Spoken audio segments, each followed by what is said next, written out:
এই বর্ষার ওয়েদারে ভালোই লাগে কোনো ভাজা পোড়া খেতে। আজ তাই ভাবলাম যে মহারাষ্ট্রিয়ান স্টাইল বড়া পাও বানাবো।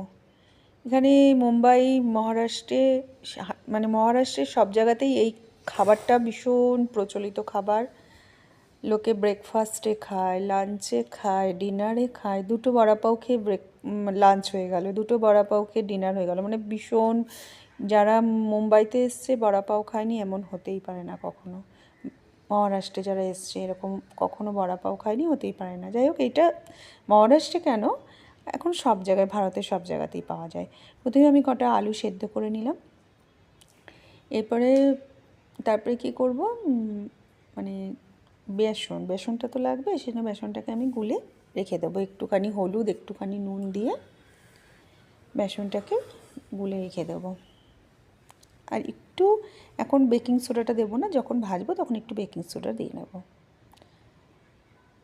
এগুলো মানে আর খুবই খুবই ইজি খাবার, খুবই মানে খুব তাড়াতাড়িও হয়ে যায়, আর কোনো প্রবলেমও থাকবে না। মানে অনেক টাইম লাগবে, শুধু আলুটা সেদ্ধ করা, আলুটাকে মাখা, ব্যাস।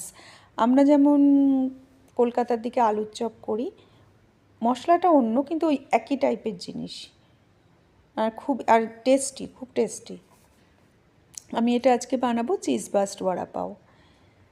বড়া পাও এমনিও হয়, আবার চিজ দিয়ে বানাবো। এটা মানে পুরো একদম সোনায় সোহাগা হয়ে যাবে, চিজ ভরাতে দারুণ মানে টেস্টি হয়ে যাবে।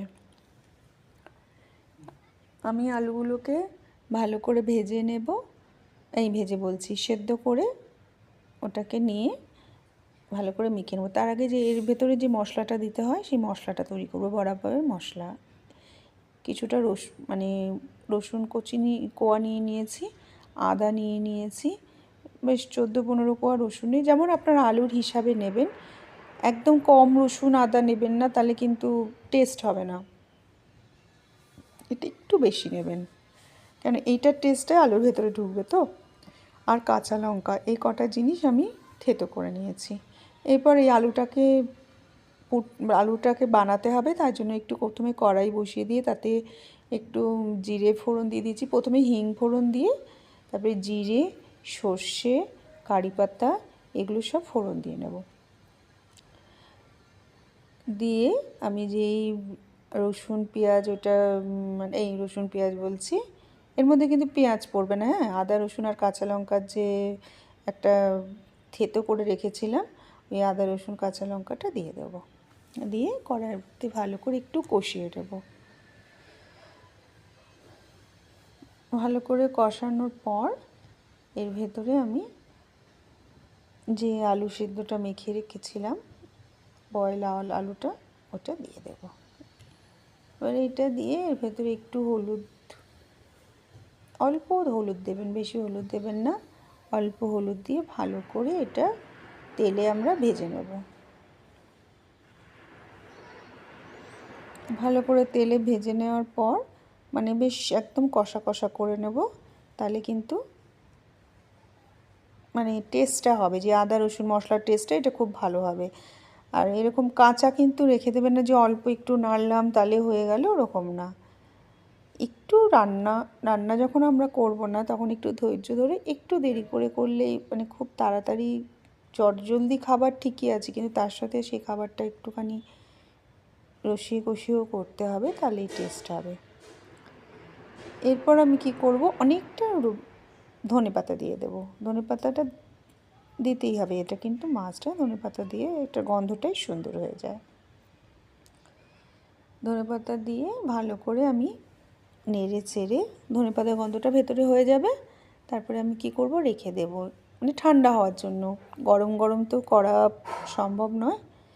তো এখানেই আমি বলে থাকি, আমার চ্যানেলটা যদি খুবই ভালো লেগে থাকে, খুব ভালো না লাগলেও ভালো যদি লেগে থাকে, অবশ্য করেই সাবস্ক্রাইব করে দেবেন, আর একটা করে লাইক করে দেবেন। আমি কালকে ভিডিও দিতে পারিনি, প্লিজ তার জন্য আপনাদের কাছে ক্ষমা চেয়ে নিচ্ছি। আর এখন একটু কাজ আছে বলে আমি দিতে পারিনি। যাই হোক, প্লিজ আমার চ্যানেলটাকে একবার সাবস্ক্রাইব করে দেবেন, আর ফেসবুক পেজ থেকে দেখে থাকলে প্লিজ ফলো করে দেবেন। এবার আমি আলুর পুরটাকে ভালো করে একটা ছড়ানো থালায় ঢেলে রাখবো, কি তাড়াতাড়ি ঠান্ডা হয়ে যাবে। তাড়াতাড়ি ছিল একটু, মানে করতে করতে ভাবছি বিকেলের কি মনে হয় সন্ধেবেলা খেলেই ভালো লাগে, রাত্রি হয়ে গেলে তখন আমরা তো সাধারণত এইসব জিনিসগুলো বিকেলবেলা খাই। কিন্তু হ্যাঁ, সত্যি কথা বলছি, পুনায় এসে বা এই মহারাষ্ট্রে এসে না এমন হয়েছে যে হয়তো এগুলোই আমরা খেয়ে নিচ্ছি রাত্রির ডিনারে বা দুপুরের লাঞ্চে। এবার না বড়া পাওয়ের ভেতরে একটা মশলা দেয় দেখবেন, লাল চাটনি, ওইটা আমি একটু করে নেব। ওটা বড়া পাওয়ের মধ্যে এই মশলাটা দিলে কিন্তু খুব ভাল লাগে, পুরো একদম দোকানের মতো লাগবে। এই মশলাটাই ওরা দেয়। আমি কি করলাম, কাঁচা রসুন দেয় কিন্তু আমি রসুনটা কাঁচা দিলাম না। আমি একটু রসুন, আমি যে কোনো কিছু করলেই না কাঁচা রসুনটা দিই না, আমি সাধারণত একটু তেলে ভেজে নিই। এবার কী করলাম, একটু বেসনের ঝুরঝুরা বানিয়ে নিয়েছি দেখুন।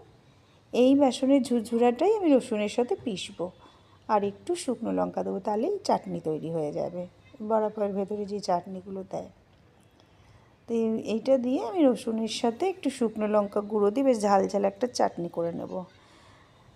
করে নিলেই ব্যাস হয়ে যাবে আমার বড়া পাওয়ের ভেতরে দেওয়ার জন্য। আর আমার কাছে গ্রিন চাটনি ছিল, গ্রিন চাটনি আর এই চাটনিটা মিলে একদম বড়া পাওটা দারুণ খেতে হয়েছিল। প্লিজ আপনারা আমি যেমন করে দেখাচ্ছি একবার করে দেখুন।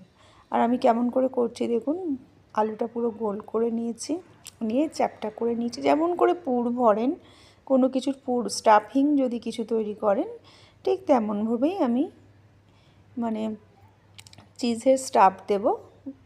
আমি চিজটা আর্ধেক আর্ধেক করে দিয়েছি, আপনারা চাইলে গোটা চিজও দিতে পারেন। যাই হোক, আর্ধেক দিয়েছি, আর্ধেকই দেবেন, এরকম ভালো লাগে, নাহলে গোটা চিজ দিলে পুরো ভরে বেরিয়ে চলে আসবে হয়তো। আর আমার বড়াগুলো বেশ বড় বড়ই হয়েছিল দেখুন, কোনো ছোট বড়া হয়নি। মনে দোকানের থেকেও মনে হচ্ছিল আমি বড় করে দিয়েছি। দুটো এমনিভাবে আমি গড়ে নিয়েছিলাম, অনেক কটাই করেছিলাম, আমি দুটো আপনাদের দেখাচ্ছি। এগুলো খেতে বেশ দারুণ টেস্টি হয়েছিলো। আর এই চিজবাজ বড়া পাওটা খেতে না আমার ঘরের লোকেরা খুব ভালোবাসে। আর খুব সোজা দেখুন, এদিকে আমি আলুটা একটু বেশি নিয়েছি, আলুটা অল্প নেবেন না, একটু বেশি নেবেন, তাহলে বড়াটা একটু বড় হবে, এইটাই আর কিছু না। ছোটো বড়া তো খেতেও ভালো লাগবে না, মানে মুখে দিলেই মিলিয়ে গেল, আর সেটা খেয়ে শান্তি নেই না। যাই হোক, বড়াগুলো আমি ওই যেটা বেসন গুলেছিলাম না, ওটার মধ্যে একটু আমি খাবার সোডা দিয়ে নিয়েছি, মানে ভাজার আগে দিয়ে আমি এটাকে করে নেব, ভেজে নেব। এবার সুন্দর করে ভেজে নিয়ে একটু লাল লাল করে ভাজবো, খুব লাল না, কিন্তু এখানে কিন্তু বড়া পাও খুব লাল করে না। আমাদের ওখানে যেমন আলুর চপগুলো একটু বেশ লাল লাল হয়, এখানে কিন্তু লাল না, এলো এলোই থাকে। আমি ওরম করেই ভেজে নিয়েছিলাম, হালকা হালকা ইয়েলো এসেছিলো, হালকা ভেজে, তাও এমন করে ভাজবেন যেন হালকা ভাজতে গিয়ে ভেতরটা হবে না, এমন তো না। আর বেসনটা খুব মোটাও আমি করিনি, করবেনও না। যেমন দেখলে পাতলা আমি বেসন বানিয়েছিলাম, ওরকমই বেসনের গোলাটা বানাবেন। তবে কোনো রকমে এটা মানে ভেজে টেজে তারপরে এটাকে আমি কি করব, পাউরুটির মধ্যে ভালো করে প্রলেপ দিয়ে নেব। প্রলেপ দিয়ে পাউরুটির মধ্যে স্টাফ করে, এটাই আসলে হয়ে গেল, তখন হয়ে যাবে আমার বড়া পাও। আর দেখবেন আমি যখন ভাজার মানে ব্রেডের ভেতরে পাওয়ের ভেতরে দিয়েছিলাম, এখানে যে লাদি পাওগুলো পাওয়া যায়, ওইটাই আসলে এখানকার পাওটা, আমাদের ওইদিকে পাওয়া যায় না, এদিকেই পাওয়া যায় লাদি পাওটা। ওই পাওটার সাথে এটা খেতে দারুণ লাগে। আর ঘরে আমরা তো অনেক সময় কী করি বলুন তো, পাউ ব্রেডের সাথেও খেয়ে নিই, এমনি যেগুলো পাওয়া যায় পাওগুলো, ওগুলোও খেয়ে নিই সব সময়। কলকাতায় যখন ছিলাম, কলকাতায় তো এই লাদি পাও পাওয়া যায় না, এখানে এসেছি সেই জন্য এখানে খাচ্ছি, ওখানে যেটা পেয়েছি সেটাই খেয়েছি।